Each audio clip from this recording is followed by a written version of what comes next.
101টা বলি হতো, সে বলিটা তুলে দিয়ে এখন হচ্ছে ফল বলি হয় এখানে। আচ্ছা, 101টা বলি হতো আগে? হ্যাঁ, সেই সব ওই খানা টানাগুলো রয়েছে। হ্যাঁ, ঘর ভেসে এসেছিল, সেই ঘর এনে এখানে প্রতিষ্ঠা করা হয়, তার মূর্তি করে পুজো হয়। আচ্ছা, এখন রয়েছি আমরা ঘোষবাবুর 400 বছরের পুরনো পূজা দালান। দেখতে পাচ্ছেন ভগ্নাংশেষ। 1829 সালে কি হয়েছিল, সতীদাহ প্রথা রদ হয়েছিল, আর তার জন্য কে সবচেয়ে বেশি পরিশ্রম করেছিল? রাজা রামমোহন রায়। সতীদাহ প্রথা রদ করার জন্য স্বাক্ষর দিতে হয়, তার প্রথম স্বাক্ষর ছিল রাজা রামমোহন রায়, কিন্তু সেকেন্ড স্বাক্ষর ছিল কিন্তু আমাদের টাকির জমিদার বাড়ির জমিদার।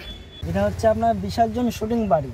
এই যে বাড়িটা দেখতে পাচ্ছেন তো, এই বাড়িতে আপনার জয়া সিনহা, কৌশিক গাঙ্গুলি যে বাংলাদেশের মুভিটা দেখানো হয়েছিল, বাংলাদেশ বলে কিন্তু অ্যাকচুয়ালি হয়েছিল ইন্ডিয়ায়। আচ্ছা, এই বাড়িতে দেখানো হয়েছিল পুরো বইটা। আচ্ছা,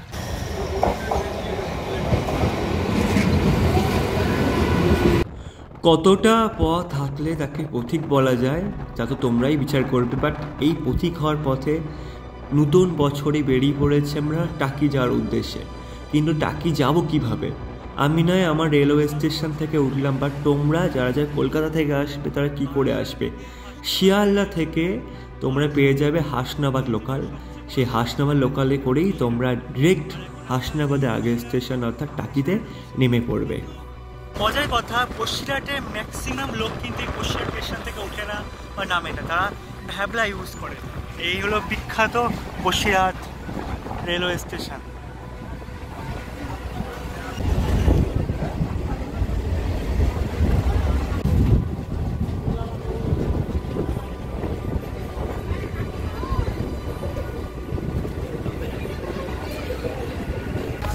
72 কিলোমিটার পথ অতিক্রম করে আমরা চলে এসেছি টাকিতে। তার জন্য মোট 28টা স্টেশন কিন্তু আমাদের ক্রস করতে হয়েছে।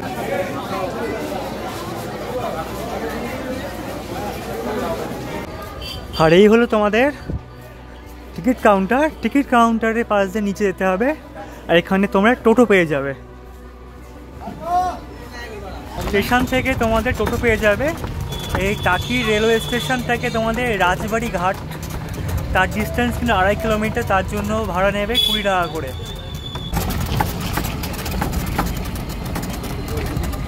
কি শহরটা আমরা মেইনলি চিনি, টাকিতে কাল দুর্গা পুজোর সময় 2 বাংলা লোক একসঙ্গে আমরা বিসর্জন দিই। টাকি চিনলি আমরা এমনভাবেও যেখানে ভারত বাংলাদেশের বর্ডার, বাট টাকির কিন্তু ঐতিহাসিক মর্ম খুবই তাৎপর্যপূর্ণ। যখন 1829 সালে সতীদাহ প্রথা রদ করা হয় তার দ্বারা, রাজা রামমোহন রায়ের দ্বারা, তখন যেখানে স্বাক্ষর দেওয়া হয়, রাজা রামমোহন রায় তো প্রথম স্বাক্ষর ছিল, বাট কালিদাস মুন্সি এই টাকি রাজবাড়ি তিনি রাজা ছিলেন বা জমিদার ছিলেন, তার সই কিন্তু দ্বিতীয় স্থানে ছিলেন। তো এতটাই কিন্তু গুরুত্বপূর্ণ রয়েছে আমাদের ভারতের ইতিহাসে এই টাকি।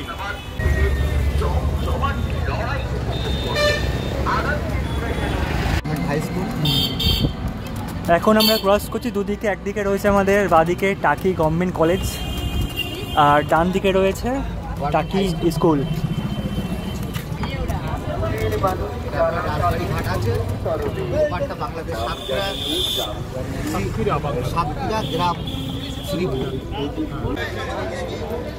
এই হলো তোমাদের রাজবাড়ি ঘাট, তার সামনে টোটো স্ট্যান্ড, আর সামনেই দেখতে পাচ্ছ আমাদের ইছামতি নদী। এই হলো ইছামতি নদী।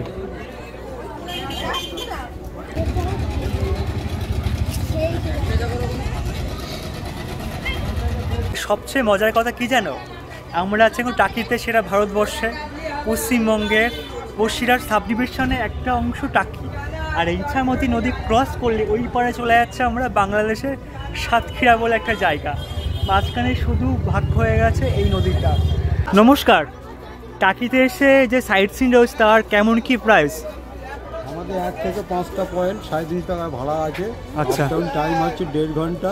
1.5 ঘন্টার মধ্যে হয়ে যাবে? হ্যাঁ, হয়ে যাবে। আর তারপরে তারপরের স্পট আছে 5টা করে, হ্যাঁ, সেটাও 3.5 টাকা ভাড়া আছে, 1.5 ঘন্টা টাইম আছে। তারপরে তৃতীয় নম্বর আছে 4টে পয়েন্ট, 300 টাকা ভাড়া, 1 ঘন্টা টাইম আছে। আচ্ছা, টোটাল যদি পুরো ঘোরে তাহলে সেক্ষেত্রে 1000 টাকা প্যাকেজ আছে। আচ্ছা, আপনি একটা সাইডে করতে পারেন, দুটো করতে পারেন, সেটা নিজের ব্যাপার। আচ্ছা আচ্ছা, এখানে টাকি পৌরসভার থেকে কিন্তু সাধারণ শৌচাগার, স্নানাগারের ব্যবস্থা রয়েছে, আর পরিষ্কার পরিচ্ছন্ন।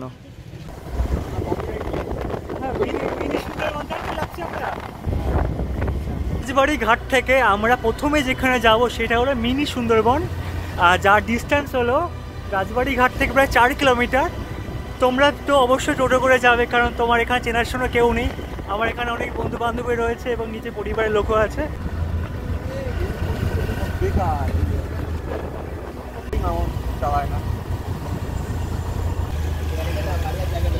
আচ্ছা, এখানে কিন্তু তোমাদের ডকুমেন্ট দেখাতে হবে এবং জমা নেবে। মিনি সুন্দরবন ঢোকার আগে আমাদের কিন্তু এই যে চেক পয়েন্ট, সেই চেক পয়েন্টে চেক করবে। ইভেন তোমাদের পুরো বাড়িতে কিন্তু নিয়ে আসতে হবে, সে তুমি যাই আনতে পারো না কেন। আচ্ছা, এখান থেকে তোমরা টোটো অটো রয়েছে, কিন্তু যাওয়ার কোনো দরকার নেই। 10 টাকা করে ভাড়া, তোমরা পারলে হেঁটে যেতে পারো। মিনি সুন্দরবন যাওয়ার জন্য তোমাদের 10 টাকার টিকিট কাটতে হবে কিন্তু। টিকিট কেটের সামনেই অনেক কিছু খাবার দোকান পেয়ে যাবে। এবং এখানে চপ শিল্প থেকে শুরু করে কদবেল মাখা থেকে শুরু করে সমস্ত কিছু রয়েছে এখানে কিন্তু। আবার এখন দোকানে লোক দেখো যথেষ্ট কিন্তু ভিড় রয়েছে।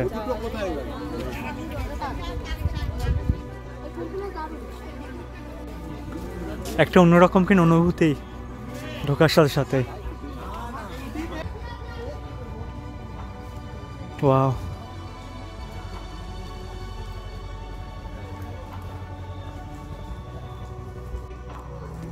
গেওয়া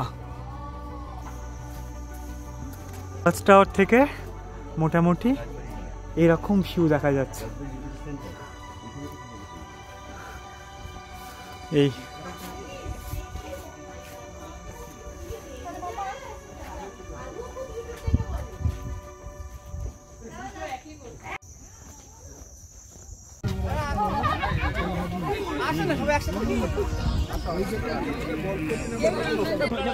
ওই দূরে দেখা যাচ্ছে বাংলাদেশ, একদম কাছে। দেখো এখন তাও জোয়ার রয়েছে বলে তাও মনে হচ্ছে অনেক চওড়া, বাট অন্য সময় একদম কাছে থাকে ওটা। এখন ভারত বাংলাদেশের টেনশন হচ্ছে, ঠিক আছে, সেই টেনশনের কারণে কোনো রকম কি এফেক্ট পড়েছে বর্ডার সীমানায়? দেখেন, পশ্চিমবঙ্গ আমাদের যে ডিস্ট্রিক্ট, বাংলাদেশে ঝামেলা হলে তার এফেক্ট কিন্তু আমাদের কিছুটা পড়বে। হ্যাঁ, মানে এখন সিকিউরিটি কি অনেক বেড়ে গেছে কি আগের থেকে? এটা তো মানে অনেক সিস্টেম চেঞ্জ। আচ্ছা, একটা কোশ্চেন করছি, গোলপাতা গাছটা দেখলাম, গোলপাতা গাছে কিন্তু পাতাগুলো লম্বা লম্বা, বাট তাহলে গাছটার নাম গোলপাতা কেন হলো? কমেন্টে লিখে দিও। এটা হচ্ছে আপনার বিসর্জন শুটিং বাড়ি। এই যে বাড়িটা দেখতে পাচ্ছেন তো, এই বাড়িতে আপনার জয়া সিনহা, কৌশিক গাঙ্গুলি যে বাংলাদেশে মুভিটা দেখানো হয়েছিল বাংলাদেশ বলে, কিন্তু অ্যাকচুয়ালি হয়েছিল ইন্ডিয়ায়। আচ্ছা, এই বাড়িতে দেখানো হয়েছিল পুরো বইটা। আচ্ছা, এই সেই জায়গা, হ্যাঁ, ফিল্ম হয়েছিল। ভালো। আমি তো বিসর্জন সিনেমা দেখিনি, তোমরা যারা যারা বিসর্জন সিনেমা দেখেছো তারা অবশ্যই কমেন্ট করে দিও।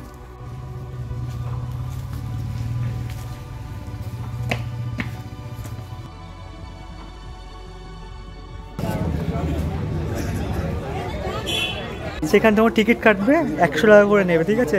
মাছরাঙা দ্বীপ, 3 নদী মোহনাবাদ মাছরাঙা দ্বীপ কিন্তু এখন দেখাবে না, কেমন? চলো। এই জায়গা তোমার বিসর্জনের সময় কত ভিড় থাকে বাবার বাইরে। আর এখান থেকে কিন্তু পুরো প্রত্যেকটা মাকে কিন্তু, মায়ের প্রতিমাকে এখানে নিচ থেকে এখানে বিসর্জনের জন্য নামিয়ে দেয় কিন্তু, সেই বিখ্যাত টাকি। হ্যাঁ,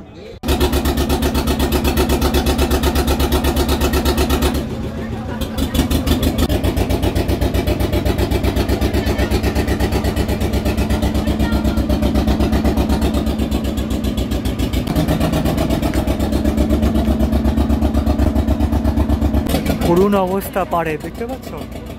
দেখো কানায় কানায়। আমরা এখন এসে গিয়ে 3 নদীর মোহনা দেখতে পাচ্ছ। একটা নদী ক্রস ঢুকলো, এদিকে একটা নদী আর ওই দিক দিয়ে একটা নদী। 3 নদীর মোহনা কিন্তু এই যে বলে। আর 3 নদীর মোহনা এইখান থেকে আর এইখানটা, এই পাশটা কিন্তু পুরো বাংলাদেশ পড়ে আছে।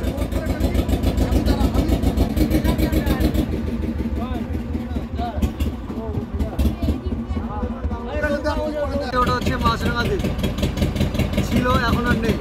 মাছরাঙা নেই আর, ঠিক আছে, নদীতে 3 নদীর মোহনা। এদিকে রয়েছে আমাদের বিদ্যাধরী পিছনে রয়েছে কালিন্দী, আর আমরা রয়েছে ইছামতি। এই 3টে নদী মোহনায় কিন্তু এখন আছি। আর পিছনে রয়েছে আমাদের বাংলাদেশ, আর সামনে রয়েছে আমরা কেয়াপাতার জঙ্গল দেখতে পাচ্ছি ঘন, বাট ওইখানে যাওয়া যাবে না কারণ ওটা বাংলাদেশের মধ্যে পড়ছে। একদম কাছেই কিন্তু বাংলাদেশে, আমাদের হাতের মুঠোয় হিসাব মতো। আর ওরা নাকি বলছে আমাদের কলকাতাকে ওদের হাতের মুঠোয় আনবে। হ্যাঁ,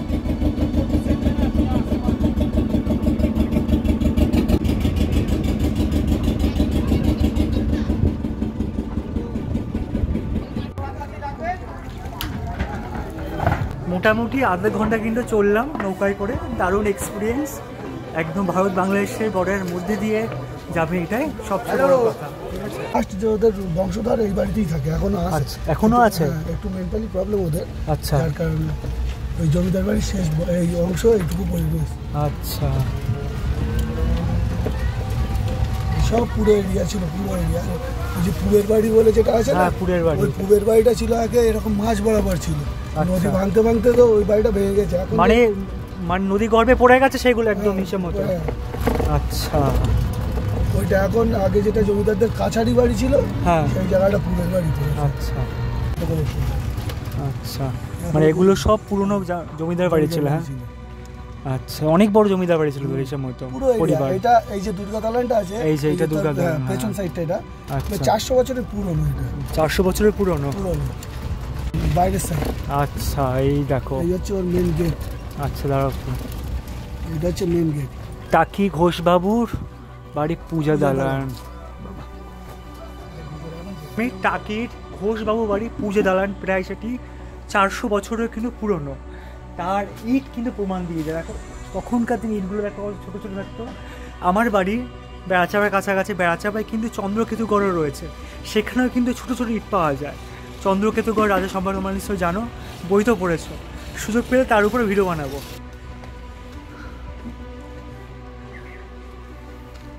এই দেখো,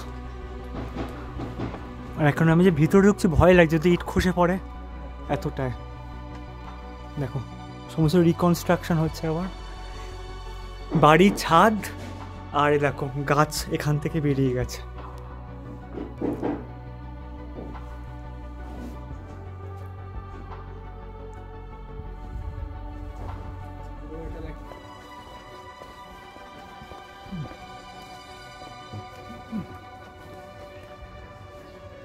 দেখো কিচ্ছুটি নেই।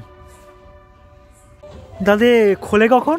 দুর্গা পুজোর সময়, কালী পুজোর সময়। আসলে পুজোর সময় খোলে, আর খোলে না সারা বছর বন্ধ থাকে? বন্ধ থাকে। আচ্ছা আচ্ছা, যেহেতু দেখাশুনো করার লোকজন নাই, আর এত বছরের পুরনো, যদি কখনো কোনো দুর্ঘটনা ঘটে যায় যার কারণে ওটা বন্ধ রেখে দেওয়া হয়। আসলে আসতে পারো। এখন আমরা যাচ্ছি ত্রিশক্তি কালী মায়ের মন্দির, চলো। এই মন্দিরটা প্রতিষ্ঠা করেন টাকির তন্ত্রসাধক সর্বানন্দ গিরি মহারাজ। 10 বছর আগে এই মন্দির তৈরি করেন। 2 বছর উনি এখানে তন্ত্র সাধনা করেন, 8 বছর আগে দেহ রাখেন। এটা তার সমাধি মন্দির। এখানে বিগ্রহ যেভাবে বসানো আছে, ওই নিচে ওনাকে ওইভাবে বসিয়েই সমাধিস্থ করা হয়, কারণ মানুষের ধারণা উনি মায়ের সন্তান, সেই জন্য অগ্নিসংযোগ করতে কেউ সাহস পাননি। এই মন্দিরের ভেতরে যে 3 মা রয়েছেন, এই 3 মার মধ্যে মাঝখানে যিনি আছেন তাকে কালী বলে মনে হলেও আমরা সরাসরি কালী বলতে পারবো না, রূপের ভিন্নতার জন্য। মহাদেবের মাথাটা উল্টো দিকে আছে। ইনি হচ্ছেন টাকির জমিদারদের কুলদেবী মা কুলেশ্বরী। আর বাঁ দিকে নীল রঙের যে মা আছেন উনি হচ্ছেন বিদ্যার আদিদেবী। সরস্বতী বিদ্যার আদিদেবী ছিলেন না, বিদ্যার আদিদেবী ছিলেন ভদ্রকালী বা নীল সরস্বতী। যার জন্য আমরা সরস্বতী পুজোয় অঞ্জলির মন্ত্র পড়ি, সরস্বতী নমনিত্যম ভদ্রকালী নম। আর একেবারে ডান দিকে হলুদ রঙের যে মা, উনি হচ্ছেন তন্ত্রশাস্ত্রের মোস্ট পাওয়ারফুল দেবী। উনার পারমিশন ছাড়া, উনার আশীর্বাদ ছাড়া কেউ তন্ত্র সাধনায় প্রবেশ করতে পারে না। উনি হচ্ছেন মা বগলা। কেউ বগলামুখী বলেন, কেউ বগলা সুন্দরী বলেন। এই পাশের 2 মা যেমন সোজা তাকিয়ে আছে, মা বগলার দৃষ্টিটা তীর্যক, কারণ ওই শক্তিটা আমরা সহ্য করতে পারবো না। আর মা বগলা বাঁ হাতে একটা অসুরের জীব ধরে আছেন, ওখান থেকে উনি বলতে চাইছেন যে মানুষ, তোমার সবচেয়ে বড় শত্রু যদি কেউ হয়ে থাকে, তোমার জিভ হলো তোমার সবচেয়ে বড় শত্রু। সো কন্ট্রোল ইওর টাং, তোমার জিভকে সংযত করো আহারে এবং বাক্যে, তাহলে নিজে সুখী হবে, জগৎ সুখী হবে। এই 3 শক্তি এক জায়গায় বলে এই মন্দিরের নাম ত্রিশক্তি। আচ্ছা, খুব ভালো লাগলো। দেশ স্বাধীন হওয়ার অনেক বছর আগে 1881 সালে কিন্তু এই টাকির গভর্নমেন্ট হাই স্কুল প্রতিষ্ঠিত হয়েছে। মানে কতটা ইম্পর্টেন্ট ছিল টাকি জায়গাটা, তার জলজান্ত প্রমাণ কিন্তু এই স্কুল। শুধু এই স্কুল নয়, এর সাথে রয়েছে, এর অপোজিট সাইডে রয়েছে আমাদের টাকি গভর্নমেন্ট কলেজ, সেটা একবার যাবো চলো। আচ্ছা, এখানে পেয়ে গিয়েছি আমরা টাকি হাই স্কুলের কয়েকটা ছাত্রদের। তা তোমাদের পড়াশোনা ঠিকঠাক হচ্ছে তো? স্যার ম্যামরা সবই স্যার আছে? আচ্ছা আচ্ছা।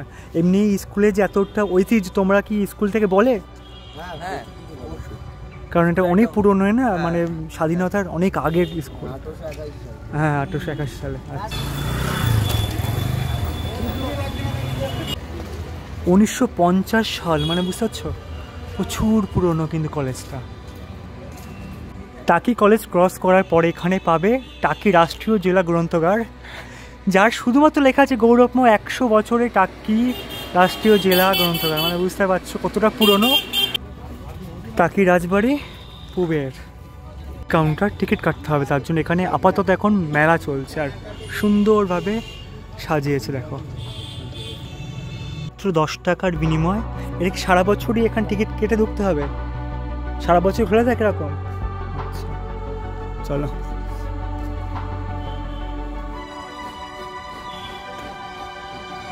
বাহ, দারুণ।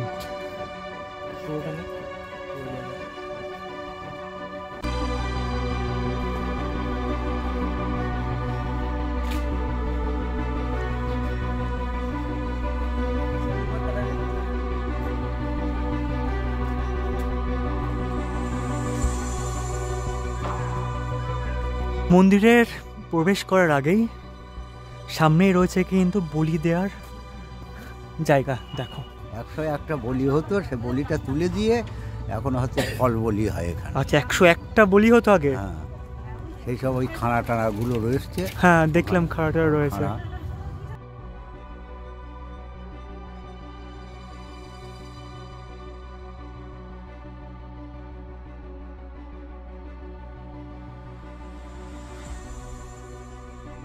আর এই ঠাকুরটা যে রয়েছে, এই ঠাকুরটা বিসর্জন করে না, এটা দুবেলা সকাল সন্ধ্যে আরতি হয় এবং ওকে প্রথম রথে কাঠাম কেটে বড় একটা মূর্তি তৈরি হয়। আচ্ছা, এইটা বিসর্জন করে।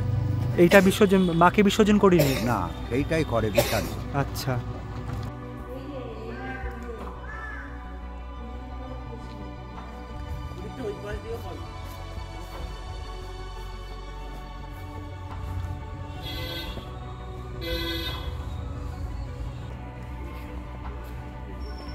বিসর্জন সিনেমায় যে মেইন ক্যারেক্টার ছিল, নায়ক যে ছিল, সে ছিল জমিদার, বাংলাদেশের জমিদার। কিন্তু শুটিংটা বাংলাদেশে কী হবে, এখানে হবে। তার নায়কের রাজবাড়ি ছিল এখানে। আর মিনি সুন্দরবন যখন দেখাতে গিয়েছিলাম আসার সময়, তখন দেখাচ্ছিল ওটা নায়িকার গরিব বাড়ি। এই হলো ব্যাপার।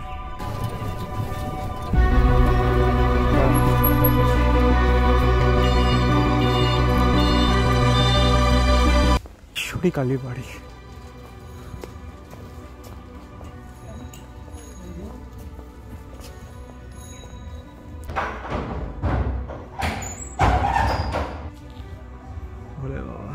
পুকুর দেখো, এই পুকুর।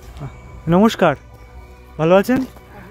কালকে তোলা হাসে মাঝেতে গাছ আছে, আমাদের মা উঠে এসছে এখানে এসছিল। আমরা তাই পূজা আর্চা করি, 3 বেলা পুজো হয়, ভোগ হয়, সব কিছু হয়। আচ্ছা, কালী পুজো হয়, কুমারী পুজো হয়। মাকে কোথায় ছিল? মা ছিল বাংলাদেশে। বাংলাদেশ ছিল? কৃষ্ণচন্দ্র রায়চৌধুরীর আশ্রয়। আচ্ছা, তারপর এখানে মা এখানে এসে গেছে? চলে এসছে। আচ্ছা, ওখানে অঘটন ঘটেছিল, মা থাকছিল, চলে এসছে। তারপর এখানে এসে ঘরটা ভেসে এসেছিল। ঘর ভেসে এসেছিল? আচ্ছা, ঘর ভেসে এসেছিল, সেই ঘর এনে এখানে প্রতিষ্ঠা করা হয়, তার মূর্তি করে পুজো হয়। আচ্ছা, টাকি মানে হলো টাকি রাজবাড়ি, জমিদার বাড়ি, বাট জমিদার বাড়ি কিন্তু আর নেই, কারণ পুরোটাই চলে গেছে আমার ইছামতির নদী গর্ভে। তার সামান্য স্মৃতি কিন্তু রয়েছে আমাদের গাছ বাছিয়ে রেখেছে শিকড়ে আঁকড়ে, যেটা আমরা পারি না, ইতিহাসের পাতায় চলে যাওয়াটা আমরা আমাদের শিকড়ে আঁকড়ে রাখতে পারি না। এইখানেই আমরা জানি 1829 সালে কি হয়েছিল, সতীদাহ প্রথা রদ হয়েছিল, আর তার জন্য কে সবচেয়ে বেশি পরিশ্রম করেছিল? রাজা রামমোহন রায়। সতীদাহ প্রথা রদ করার জন্য স্বাক্ষর দিতে হয়, তার প্রথম স্বাক্ষর ছিল রাজা রামমোহন রায়, কিন্তু সেকেন্ড স্বাক্ষর ছিল কিন্তু আমাদের দ্বিতীয় স্বাক্ষর ছিল আমাদের টাকির জমিদার বাড়ির জমিদার কালীনাথ মুন্সী। তার জন্য যেহেতু তিনি এই এত ভালো কাজ করে, তার জন্য তার সেই সময় ইংরেজরা তার টাইটেল দেয় বাহাদুর।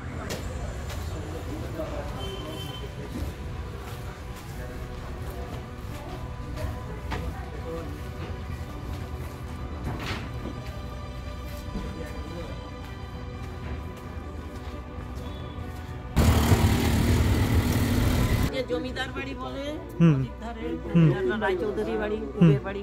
আচ্ছা, ওনাদেরই নিজের হাতে গড়া এটা। এই সমস্ত এই বাড়ি ঘর সব সমস্ত কিছু ওনাদের, লাভটা নিজেরা করে। আচ্ছা, মন্দির, এই পুকুর, সমস্ত পুকুরও সমস্ত। এটা দেবোত্তর সম্পত্তি করে দিয়েছেন। এখানকার মুখার্জি বাড়ি আছে ভেতরে, মুখার্জিরা হচ্ছে জমিদারদের গুরুদেব। আচ্ছা, গুরুদেবকে ওরা এটা দেবোত্তর সম্পত্তি করে দিয়েছে। আচ্ছা, ওই পিছনে দুর্গা দালান টালান আছে, পুরনো দুর্গা দালানটা আছে। আচ্ছা, ওই একটা নতুন, ওটা ভেঙে গেছিল বলে ওটা নতুন করা হয়েছে। এদিকে পিছনে একটা ভাঙা মতো দালান, একটু ওইদিকে যাও দেখতে পাবে। আচ্ছা আচ্ছা, মানে মোটামুটি কত বছরের পুরনো এটা? বললাম 250 বছর। 250 বছরে। শঙ্কর রায়চৌধুরী, যার বাড়ির সামনে এখন আছি, যিনি 17তম সেনাপ্রধান হিসেবে 22শে নভেম্বর 1994 সাল থেকে 30শে সেপ্টেম্বর 1997 সাল পর্যন্ত তিনি ভারতবর্ষের সেনাপ্রধান হিসাবে নিযুক্ত ছিলেন। 1937 সালে 6 সেপ্টেম্বর বাঙালি কায়স্থ পরিবারের টাকির জমিদার পরিবারে তিনি জন্মগ্রহণ করেন। আমাদের জেনারেল শঙ্কর রায়চৌধুরীর বাড়ি, ঠিক আছে? শুধু এখানে তাই নয়, এই বাড়ির চারিপাশে দুখানে বাড়ি রয়েছে। সেটা আমাদের বাংলার দুখানা বিখ্যাত সিনেমার শুটিং কিন্তু এখানে হয়েছিল। চলো দেখাচ্ছি। অপর্ণা সেনের গয়নার বাক্স সিনেমাতে আমি দেখিনি, বাট যে টোটোওয়ালা সে বলছে এই যে হলুদ বাড়ি দেখতে পাচ্ছে এখন সে পরিত্যক্ত হয়ে গেছে, এই বাড়িটা কিন্তু অ্যাজ এ শুটিং হিসাবে ইউজ করা হয়েছিল। জানি না তোমরা যারা যারা ভিডিও দেখছো তারা এই সিনেমা দেখেছো, কিন্তু দেখো তো এই বাড়িটা কিনা। এবং জেনারেলের বাড়ির ঠিক সামনে রয়েছে আরেকটা সিনেমার শুটিং হয়েছিল 8টা 8-এর বনগা লোকাল, যেখানে আমাদের তাপস পাল অভিনয় করেছিল এবং তাপস পালের বাড়ি হিসাবে কিন্তু এই বাড়িটা দেখানো হয়েছিল। সেটাও আমি দেখিনি সিনেমার, তোমরা যদি সিনেমা দেখে থাকো জানিও কিন্তু। এই যে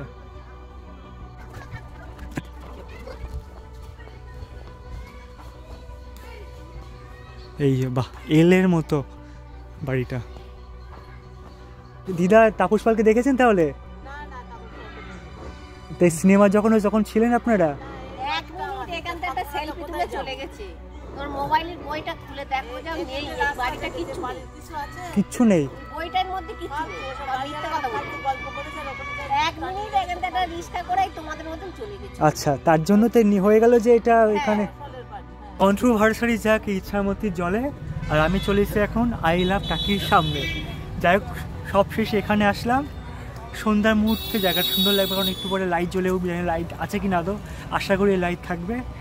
এবার তোমাদের প্রশ্ন, তোমার থাকবে কি থাকবে না। দেখো, যদি সকালের ট্রেনে আসো মোটামুটি 10টার মধ্যে যেখানে আসতে পারো টাকিতে, তাহলে আরামে তোমার 5টার মধ্যে সমস্ত কিছু ঘুরে আরামে কোনো তাড়াহুড়ো না করে পুরো টাকি ঘুরতে পারবে। আর যদি না মনে করো না একটুখানি ইচ্ছামতো হাওয়া খাবো, তাহলে প্রচুর পরিমাণে কিন্তু গেস্ট হাউস রয়েছে টাকির চারিপাশে। আলাদাভাবে বলার প্রয়োজন হলো না আমার যে কোন হোটেলে থাকবে কোন হোটেলে থাকবে না, কারণ এনাফ হোটেল আছে এখানে। ওকে, সো এখানে আমার ভিডিওটা শেষ করলাম ইছামতির ধারে এবং আই লাভ টাকির মাঝখানে। যদি ভিডিও ভালো লাগে তাহলে অবশ্যই লাইক কমেন্ট শেয়ার করবেন। নতুন চ্যানেল, নতুন বছর, নতুনভাবে তোমাদেরকে পাশে পেতে চাই।